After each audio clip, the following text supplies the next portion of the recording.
आपली परीक्षा प्रणाली अधिक मजबूत करणारं विधेयक संसदेनं मंजूर केलं। पंतप्रधान मोदींचा विद्यार्थ्यांना आणखीन एक व्हिडिओ संदेश। पेपर लीक करणाऱ्या गँगला सोडणार नाही, मोदींचा इशारा।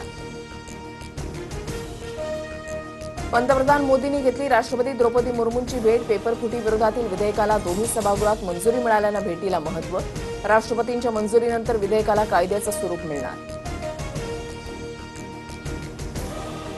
खासदार अनुराग ठाकुरांकडून राहुल गांधींच्या विरुद्ध हक्कभंग। संसदेमध्ये इडियट, अंधभक्त यासारखी असंसदीय भाषा वापरल्याचा ठपका।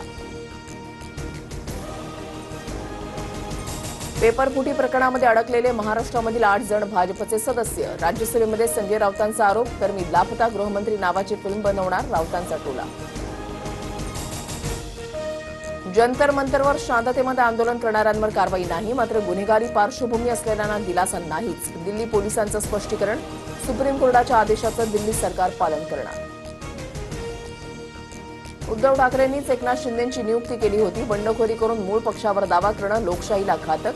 कपिल सिब्बलांकडून जोरदार युक्तिवाद। पक्ष चिन्हावर पुढील सुनावणी 4 ऑगस्टला। कोल्हापुरात माजी सिव्हिल सर्जनला अवैध गर्भपात करताना रंगेहात पकडलं। डॉक्टर चंद्रकांत गायकवाडने 300 गर्भपात केल्याचा संशय। आरोग्यमंत्र्यांच्या जिल्ह्यातच खासगी रुग्णालयामध्ये अवैध गर्भपाताचा भांडाफोड।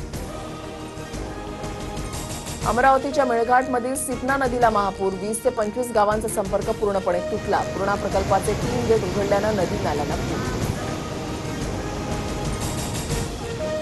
मुंबई, ठाणे, पालघर आणि रायगडला मुसळधार पावसाचा इशारा। समुद्रकिनाऱ्यांवर 50 ते 60 किलोमीटर प्रतितास वेगानं वारे वाहण्याची शक्यता। तर रेड अलर्टमुळे आज यवतमाळ जिल्ह्यातील शाळांना सुट्टी।